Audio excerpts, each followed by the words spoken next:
Bismillahirrahmanirrahim. Assalamualaikum warahmatullahi wabarakatuh. Apa kabar teman-teman semua? Semoga bahagia dan semangat selalu.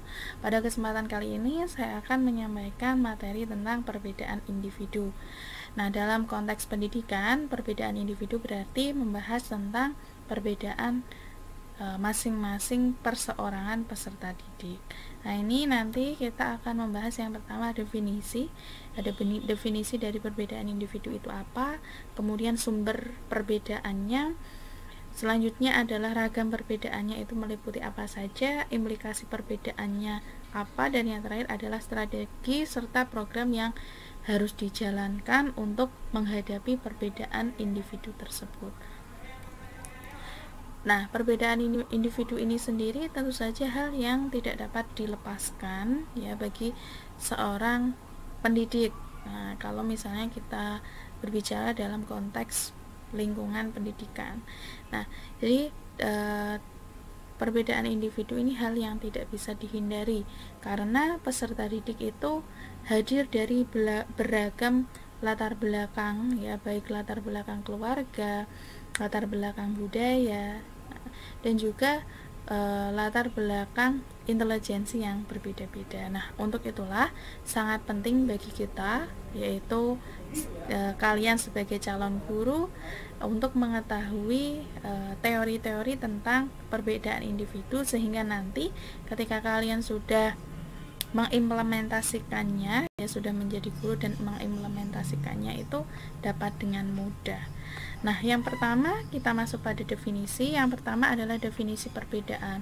Perbedaan itu sendiri berasal dari kata beda atau nouns-nya berarti perbedaan, yang artinya adalah adanya selisih, kemudian ada perihal yang berbeda atau hal yang membuat beda.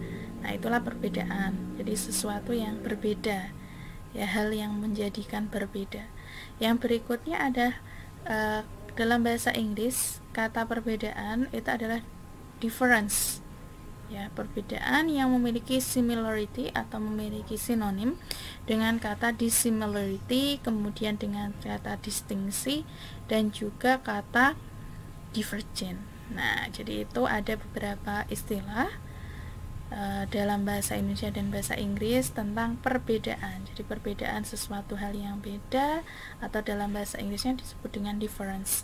Dan berikutnya individu. Nah, kata individu itu berarti adalah perseorangan atau pribadi, atau bisa juga organisme yang hidup sendiri dan bersifat bebas. Ya.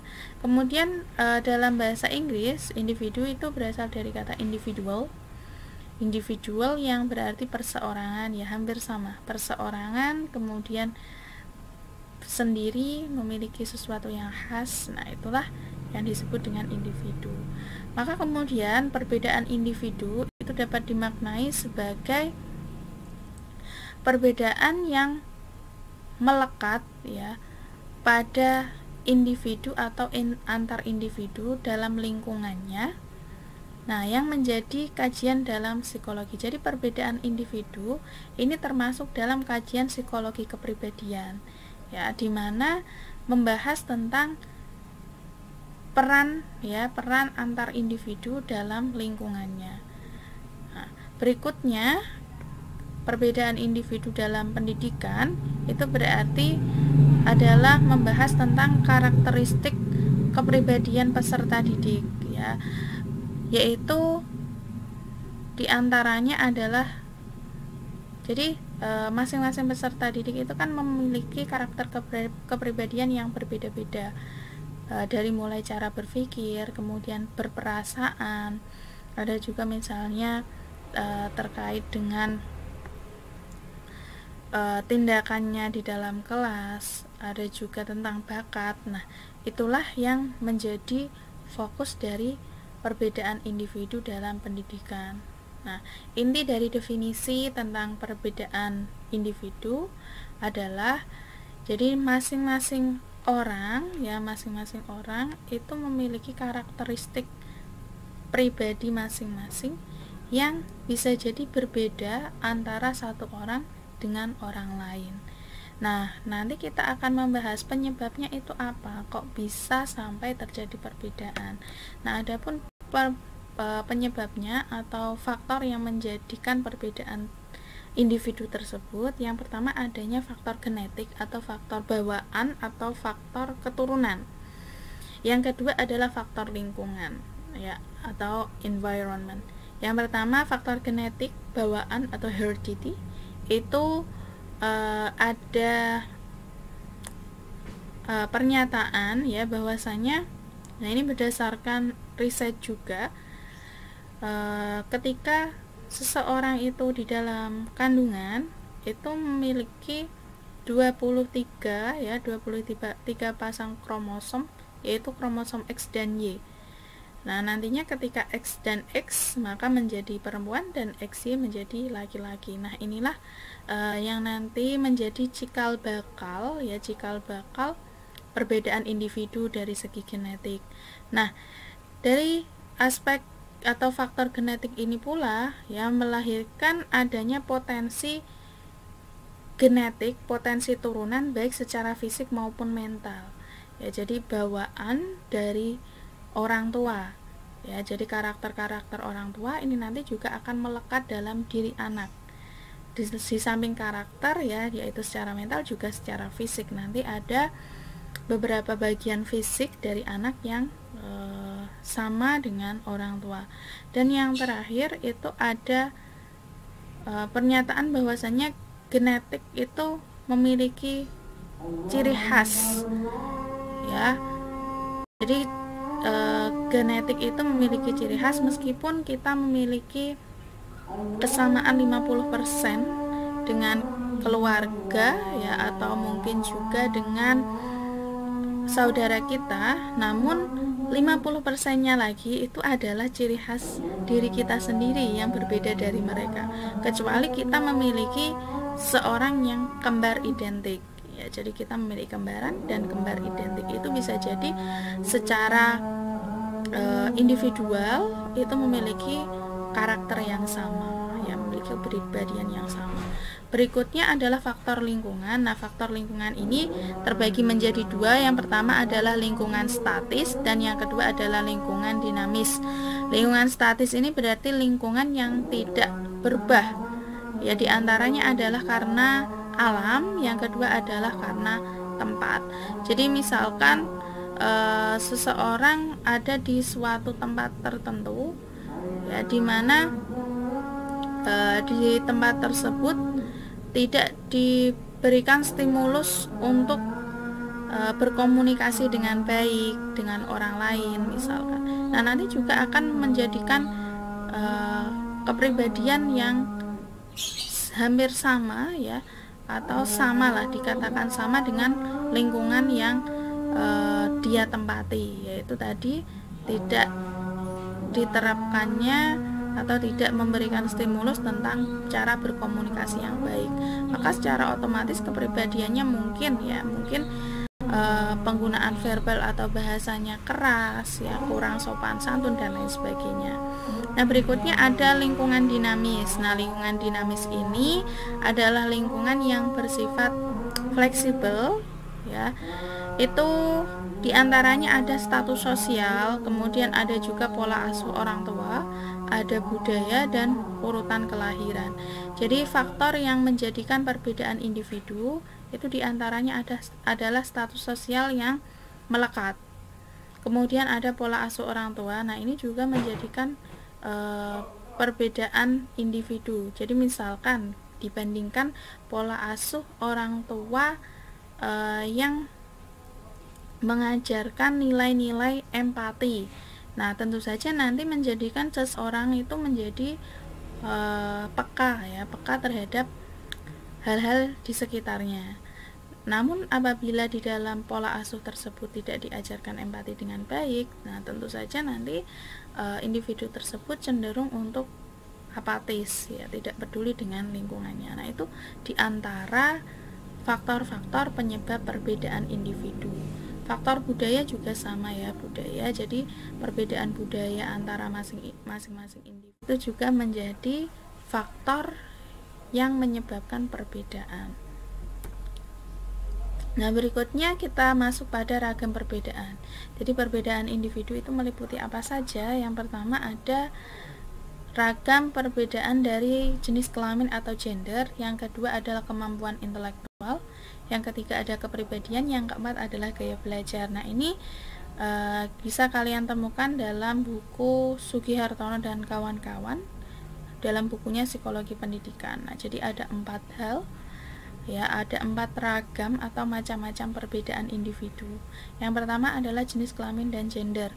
Nah, di sini jenis kelamin dan gender itu menekankan pada perbedaan antara laki-laki dan perempuan. Jadi misalnya peserta didik laki-laki dan perempuan itu sama atau beda. Nah, ternyata setelah dilakukan riset itu ada perbedaan. Nah, perbedaannya itu di antaranya ada perbedaan fisik, kemudian perbedaan kemampuan verbal, perbedaan dalam kemampuan spasial, dalam kemampuan matematika, dalam kemampuan sains, ya, dalam motivasi prestasi, juga agresi. Nah, jadi ada beberapa perbedaan-perbedaan dilihat dari perspektif gender atau jenis kelamin. Jadi misalkan untuk wanita, ya, wanita atau perempuan, peserta didik perempuan itu lebih cenderung memiliki kemampuan verbal atau berbahasa yang baik, sehingga dalam menyampaikan sesuatu itu dapat lebih sistematis. Nah, adapun untuk laki-laki itu lebih pada kemampuan matematika, ya, kemampuan matematika. Berikutnya adalah kemampuan intelektual.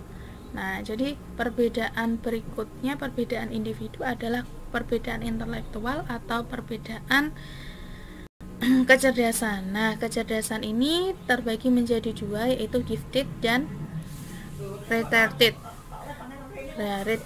Nah, adapun gifted, ya, gifted itu sendiri adalah ketika seseorang memiliki intelektual, ya, atau IQ score, ya, skor IQ-nya itu lebih dari 130.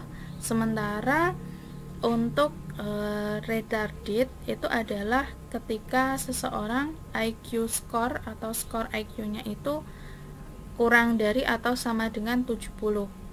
Nah, jadi perbedaan yang berikutnya ini adalah perbedaan intelektual dan mungkin menjadi perbedaan yang mendasar dalam hal pembelajaran, ya. Nanti kalian sebagai seorang guru pasti menemukan perbedaan-perbedaan ini. Jadi anak yang memiliki IQ tinggi itu gaya belajarnya itu seperti apa, ya, pola pengajarannya seperti apa, nanti bisa disesuaikan itu, ya. Nah, adapun untuk retarded score, ya, yang di bawah 70 itu ada dibedakan menjadi 4 lagi. Yang pertama ada mild, ya, mild retarded, yang kedua adalah moderate retarded, yang ketiga adalah severe retarded, dan yang terakhir profound retarded. Nah, adapun untuk anak-anak dengan gifted yaitu kecerdasan di atas rata-rata, itu memerlukan penanganan yang boleh jadi berbeda dari anak-anak yang lain, ya, karena kalau misalnya kita samakan, ya, bisa jadi mereka itu menjadi bosan, menjadi jenuh, karena mereka sudah sangat mudah sekali dalam menerima pelajaran dibanding teman-temannya. Berikutnya untuk retarded, ya, retarded ini ada perbedaan, ya, ada perbedaan atau klasifikasi. Untuk yang mild dan moderate itu mereka, ya, yang memiliki IQ kisaran 36 sampai 70. Nah, ini mereka bisa masuk dalam sekolah luar biasa. Nah, jadi untuk memperlakukan pendidikannya itu bisa dimasukkan dalam sekolah luar biasa. Berikutnya untuk yang berada di IQ antara kurang dari 20 sampai 36. Nah, ini mereka tidak bisa dimasukkan dalam sekolah luar biasa, namun orang tua, ya, atau mungkin kalau ada pendidik itu bisa mengarahkan untuk memanage diri, ya, karena pada tahapan pada IQ score ini seseorang itu tidak bisa untuk mengorganisasikan dirinya, ya, tidak bisa mengendalikan dirinya dengan baik, sehingga perlu pengajaran-pengajaran untuk mengorganisasikan diri. Nah, adapun untuk yang mild dan moderate itu bisa masuk ke sekolah luar biasa. Yang berikutnya yaitu ragam perbedaan kepribadian. Nah, kepribadian dari masing-masing peserta didik itu ada sebutan Big Five, ya, Big Five yaitu 5 kepribadian. Ya, 5 kepribadian. Yang pertama ada extroversion. Extroversion ini berarti seseorang lebih menikmati berkomunikasi atau berhubungan dengan orang lain. Nah, memiliki antusias tinggi untuk berkomunikasi dengan orang lain. Yang kedua ada kepribadian agreeableness. Nah, untuk agreeableness ini seseorang memiliki kecenderungan untuk memiliki harmoni sosial. Jadi memiliki sikap yang baik dalam kehidupan sosialnya, seperti jujur, sopan santun, dan lain sebagainya. Nah, kepribadian yang berikutnya adalah conscientiousness, ya. Conscientiousness ini berhubungan dengan seseorang yang cenderung untuk mengontrol, kemudian juga memerintahkan. Jadi ada sifat mendominasi di sini, namun masih dalam taraf positif. Berikutnya ada kepribadian neuroticism. Nah, di sini menjadi kepribadian yang negatif.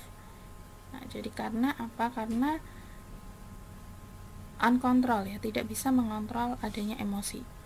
Berikutnya ada openness experience. Nah, di sini ada kepribadian terbuka.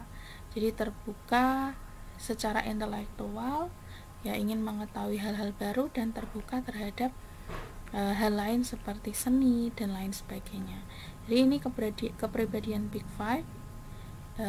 Jadi ada extrovert, ya, kepribadian extrovert yaitu menikmati ketika berinteraksi dengan orang lain atau menjalin hubungan dengan orang lain. Kemudian ada agreeableness, yaitu kepribadian positif yang berkaitan dengan harmoni sosial. Berikutnya ada tadi memerintahkan, mengatur, itu kepribadian conscientiousness. Ada neuroticism. Nah, neuroticism ini masuk kategori kepribadian negatif. Dan openness experience, ya, jadi keterbukaan terhadap pengalaman-pengalaman. Jadi pengalaman baik intelektual maupun selain intelektual. Yang berikutnya ada Briggs-Myers, ya, Briggs-Myers. Nah, ini adalah klasifikasi kepribadian yang dicetuskan oleh Myers. Yang pertama itu adanya perbedaan atau perbandingan antara ekstrovert dengan introvert. Nah, jadi di sini dalam pemikiran atau gagasan Myers itu disebutkan bahwasanya dalam kepribadian seseorang itu ada dua hal yang saling bertolak belakang. Nah, maka di sini dibandingkan. Yang pertama ada ekstrovert dan introvert. Jadi kepribadian yang terbuka, ya, terbuka dengan orang lain, atau yang introvert yang cenderung tertutup.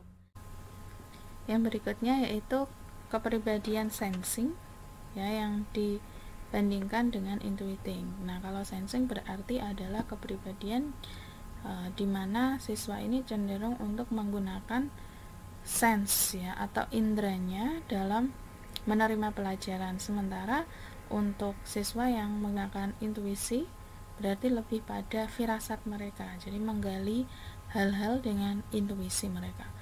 Yang berikutnya ada thinking, ya, versus feeling, yaitu berarti ada seseorang yang kepribadiannya itu cenderung menggunakan nalar berpikir, dan ada pula yang cenderung menggunakan perasaan. Dan yang terakhir ada judging, dan ada perspektif. Nah, di sini juga terdapat perbedaan, yaitu ada orang yang cenderung cepat untuk memutuskan. Jadi misalnya ada seorang siswa yang cenderung tegas, terorganisir, cepat dalam menyelesaikan tugas. Sementara ada mereka yang dalam kategori kepribadian perspektif, di mana mereka lebih suka untuk memberikan waktu yang longgar, dan juga menggali hal-hal lain yang bisa menambah pengetahuan mereka. Jadi cenderung lebih lama dibanding dengan yang judging. Dan yang berikutnya adalah gaya belajar. Ragam perbedaan dilihat dari gaya belajar. Ini ada 1, 2, 3, 4 ada 4 jenis, yaitu yang pertama adalah menurut Horn. Kemudian yang kedua adalah menurut model Felder dan Solomon, ada format system, dan yang terakhir ada multiple intelligences. Nah, barangkali untuk gaya belajar ini nanti kita ada tema khusus yang membahas tentang ini. Nanti kita uraikan salah satunya multiple intelligence khususnya. Nah, berikutnya adalah ragam perbedaan yang diambil dari buku Psikologi Pendidikan karya Nyanyu Khadijah.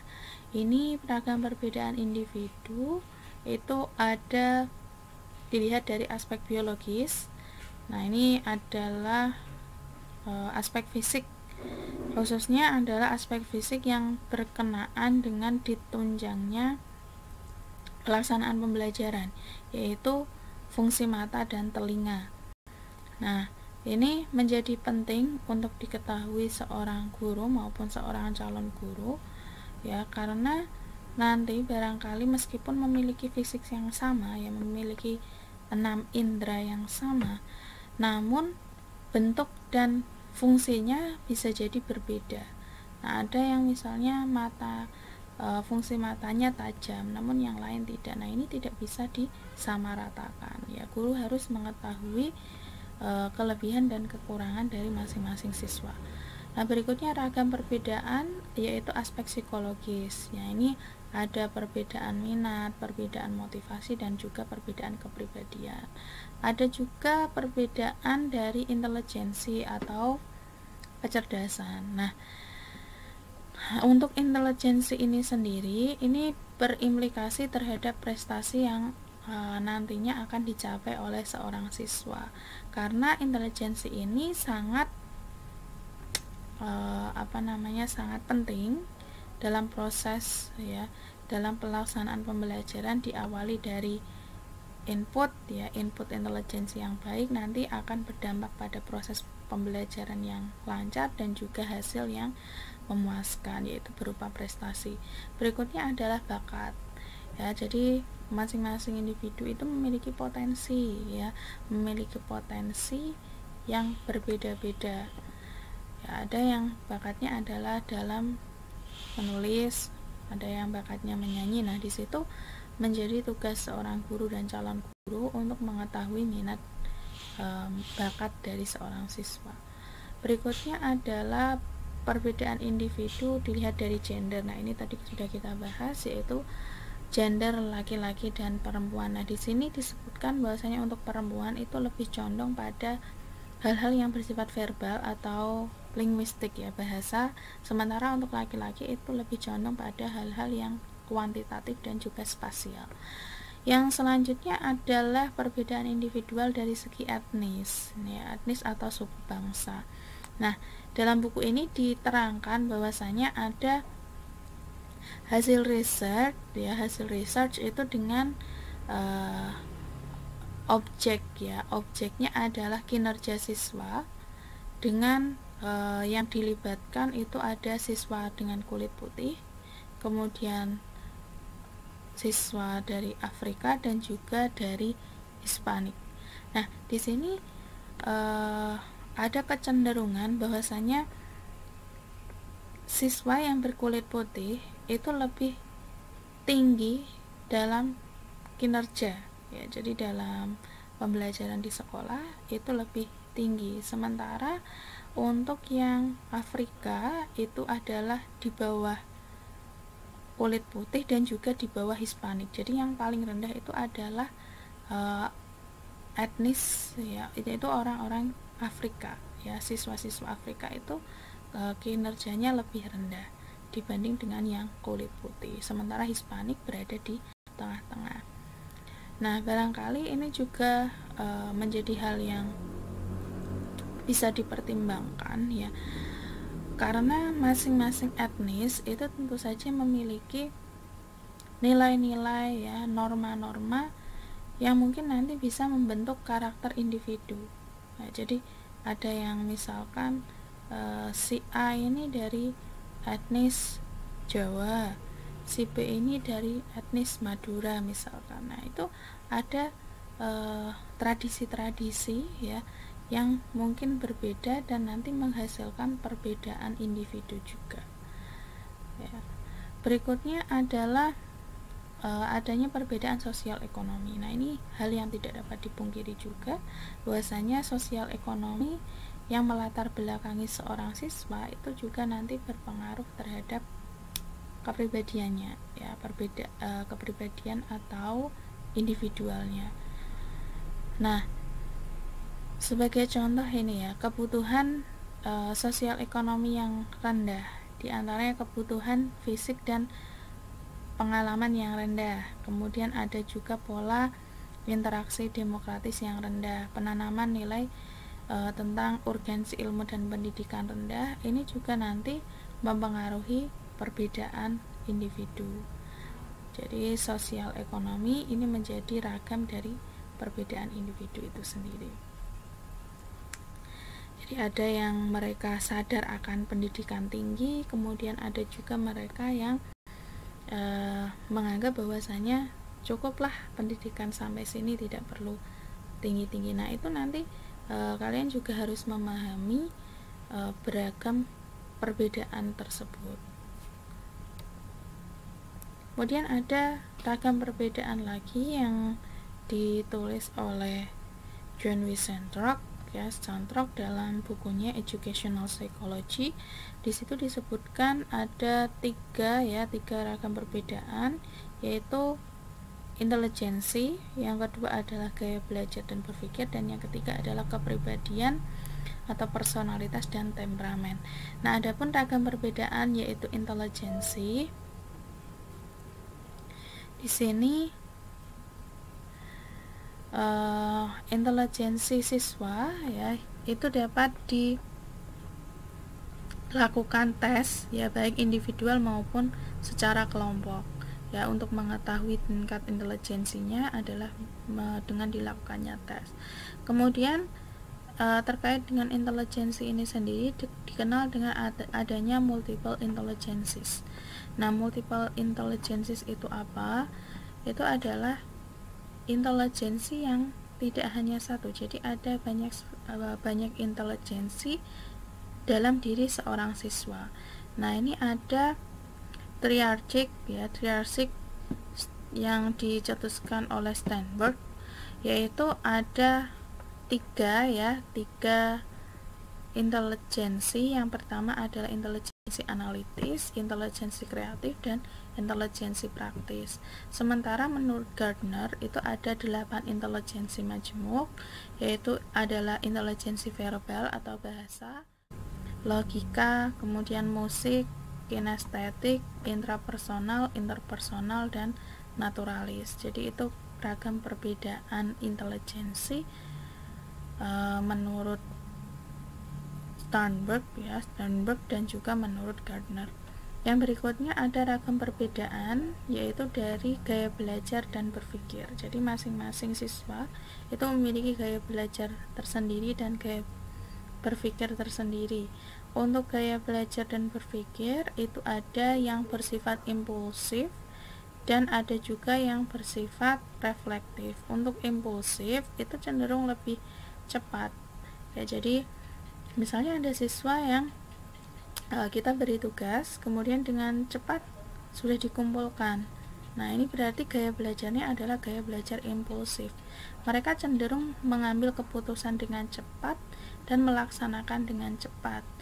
Ya, entah nanti apakah hasilnya itu bagaimana, itu mereka tidak mempertimbangkan sampai jauh. Namun untuk yang gaya belajarnya reflektif, mereka itu cenderung untuk menelaah lebih jauh, ya, dipikir berulang-ulang, dipikir secara matang untuk menjawab. Nah, ini cenderung lebih lambat namun lebih efektif. Nah, ini nanti kalian ketika sudah ada dalam instansi pendidikan tentu saja bisa membandingkan, oh berarti anak ini cenderung impulsif, anak ini cenderung reflektif. Nanti kalian bisa memetakan itu. Berikutnya ada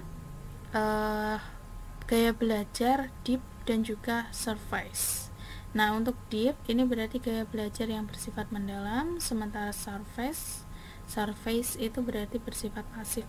Nah, untuk gaya belajar yang deep ini berarti seorang siswa tidak hanya mempelajari dari apa yang diberikan oleh guru, namun mereka berusaha untuk menggali lebih jauh lagi tentang materi-materi tersebut. Ya, dari perspektif lain misalkan, atau dari buku lain, berusaha mereka cari tahu. Sementara untuk yang surface itu cenderung pasif, jadi apa yang diberikan guru ya sudah itu yang dipelajari. Nah, barangkali nanti kalian juga bisa menemukan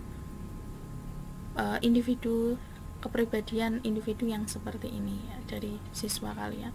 Yang berikutnya adalah ragam perbedaan dilihat dari kepribadian dan juga temperamen.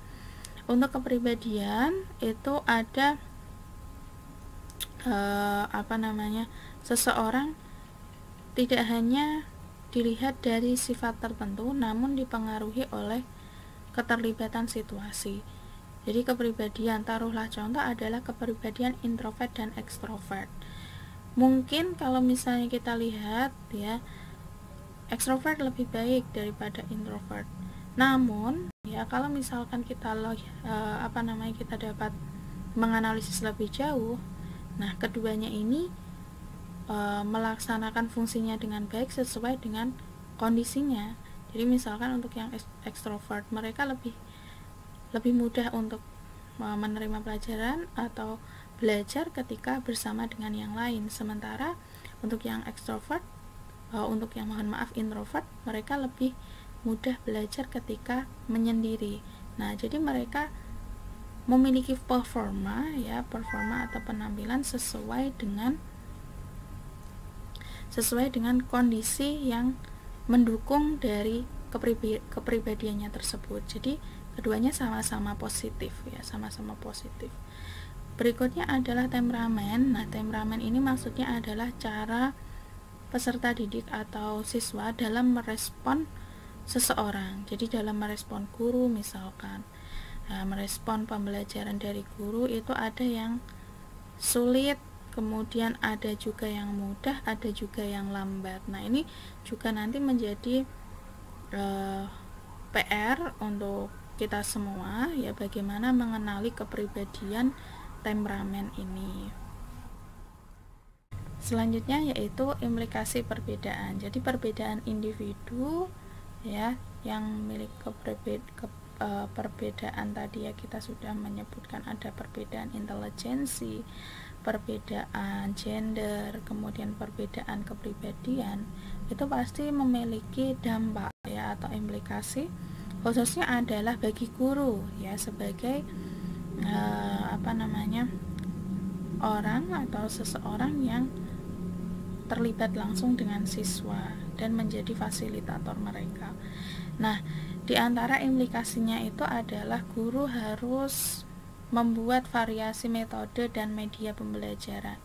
Jadi karena adanya perbedaan individu tadi ya, ada yang disebutkan misalkan ada yang cenderung pada matematis, kemudian ada yang cenderung pada verbal. Nah, di sini bagaimana cara seorang guru untuk membuat variasi metode yang dapat mewadahi dari masing-masing perbedaan tersebut. Nah, sehingga kepribadian yang ada itu dapat membantu mereka dalam mencapai kesuksesan dalam belajar, gitu ya. Berikutnya, guru juga harus implikasinya guru harus bersikap bijak sesuai dengan karakteristik dan kebutuhan siswa. Jadi siswa ini karakteristiknya seperti apa, maka guru harus mewadahi atau memberikan solusi atas karakter tersebut. Nah, berikutnya implikasi dari perbedaan individu. Guru ini kesulitan ya khususnya untuk sistem klasik ya, sistem konvensional. Guru ini mengalami kesulitan dalam memperhatikan dan menindaklanjuti perbedaan personal tersebut. Kalau mungkin sekarang ya, kalau di era sekarang ini sudah mudah karena teman-teman tentu saja sudah dibekali untuk melakukan PTK misalkan, atau penelitian ya, penelitian kecil, misalnya penelitian dalam kelas, melakukan survei atau apa ya, kuesioner atau mungkin hal lain lah yang bisa digunakan sebagai cara untuk memperoleh data tentang personal siswa itu, kepribadian siswa. Nah, berikutnya adalah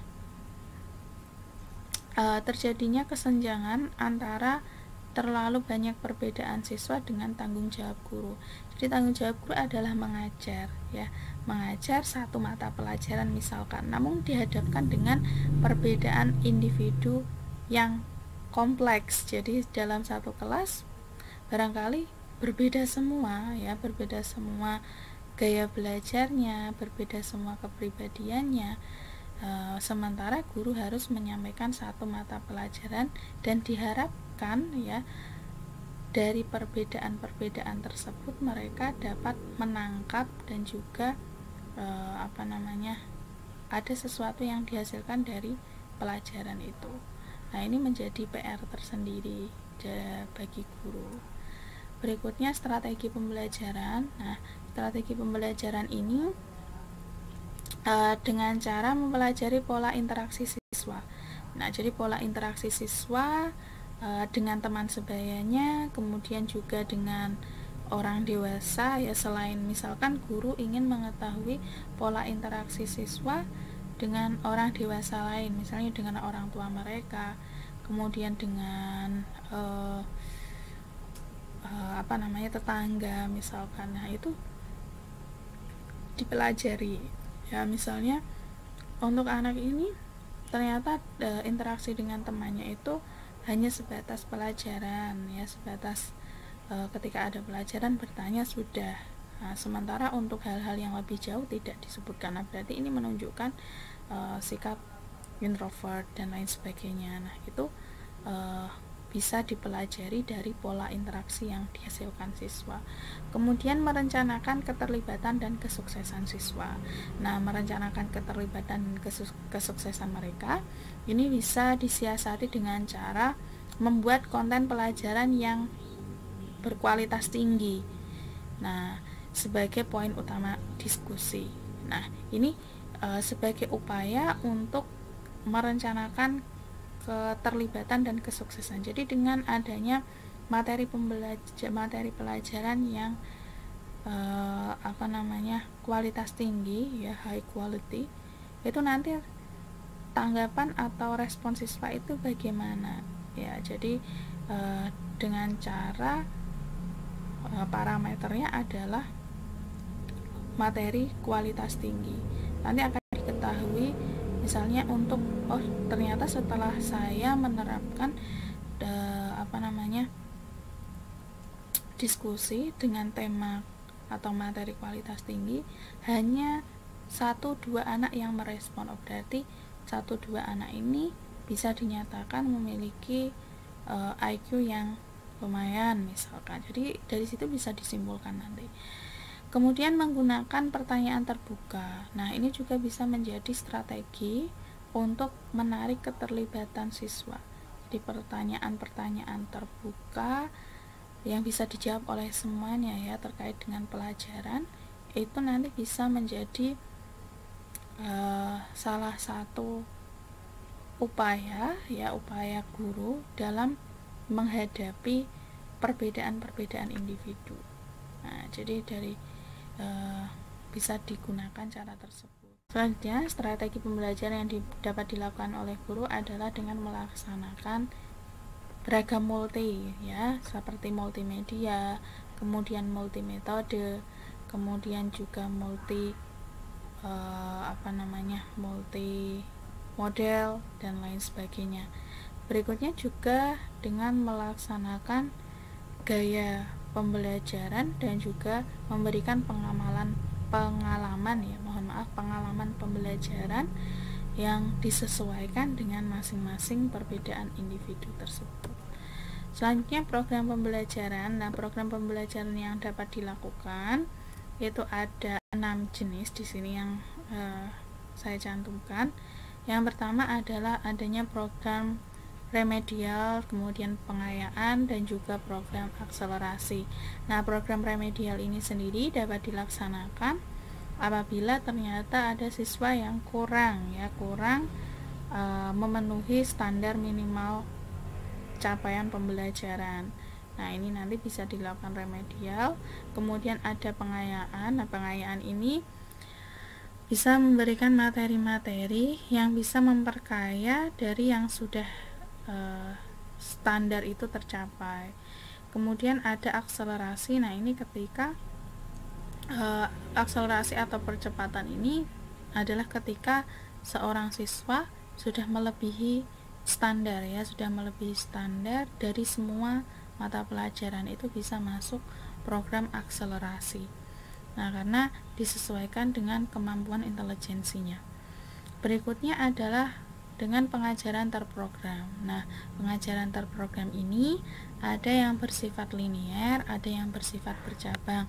Untuk yang linier itu berarti siswa distimulasi dengan memberikan pelajaran yang sudah diketahui, baru nanti berlanjut pada yang harus diketahui. Jadi step by step, ya, bertahap, terprogram dari awal hingga akhir. Nah, ini yang disebut dengan program linier. Sementara untuk program bercabang itu bisa dimulai dari hal-hal yang harus diketahui, atau bisa juga untuk menangani kasus-kasus tertentu. Jadi bersifat random, ya, tidak linier atau berurutan. Nah, berikutnya adalah pengajaran dengan bantuan komputer. Nah, pengajaran dengan bantuan komputer atau menggunakan media ICT ini dapat digunakan sebagai upaya memperdalam pengetahuan dan juga memperkaya informasi bagi siswa. Kemudian bisa juga dengan menggunakan pengajaran modul. Nah, jadi ada modul, ya, atau kurikulum untuk belajar mandiri ini diberikan kepada siswa. Nah, ini bisa pengajarannya sebagian atau keseluruhan. Nah, jadi diberikan modul, kemudian bagaimana respon siswa dengan modul tersebut, ini bisa menjadi program pembelajaran yang bisa dilakukan.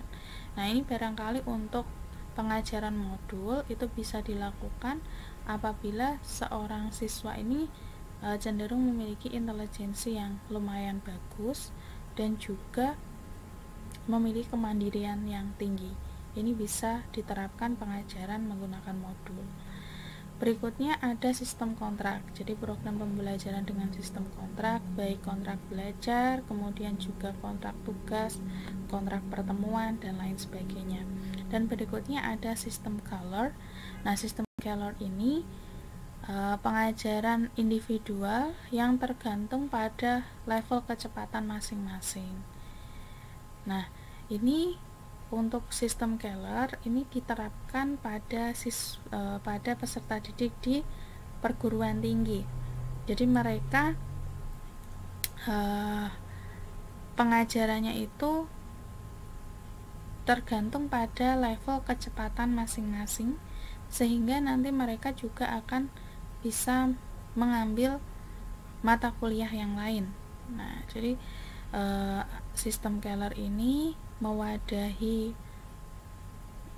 peserta didik untuk belajar sesuai dengan level kecepatannya masing-masing. Kalau misalkan ya, sebagai contoh, kalau dulu SKS-nya itu tidak paket, nah maka mahasiswa berhak memilih mata kuliah mana yang akan diambil. Nah, seperti itu. Jadi ini tergantung dengan kemandirian dan juga level kecepatan mereka dalam pembelajaran. Nah, berikutnya tugas tenaga pendidik di sini yaitu adalah sebagai manajer instruksional atau manajer pembelajaran dan memberikan stimulus serta motivasi. Jadi fungsi dari tenaga pendidik ini adalah memberikan penguatan berupa motivasi, memberikan stimulasi, dan juga sebagai fasilitator dalam pembelajaran. Oke, ini adalah bibliografi. Nah, jadi dapat kita simpulkan bahwasanya perbedaan individu itu suatu hal yang tidak dapat dilepaskan dalam lingkup pendidikan kita. Nah, oleh sebab itu maka kita harus memahami beragam sumber atau faktor yang melatar belakangi, kemudian juga ragam bentuk perbedaannya itu apa saja ya, serta strategi apa yang akan kita lakukan. Nah, ini bisa menjadi bekal kalian ya, supaya nanti ketika sudah mengajar itu dapat dengan mudah mengelola atau memanage perbedaan individual peserta didik kalian. Nah, ini secara teori ya, secara teori kalian sudah dapat, nanti tinggal aplikasi atau implementasinya. Baik, saya rasa itu dari saya. Mohon maaf apabila terdapat kekurangan dan juga kekhilafan. Billahi taufiq wal hidayah. Wassalamualaikum warahmatullahi wabarakatuh.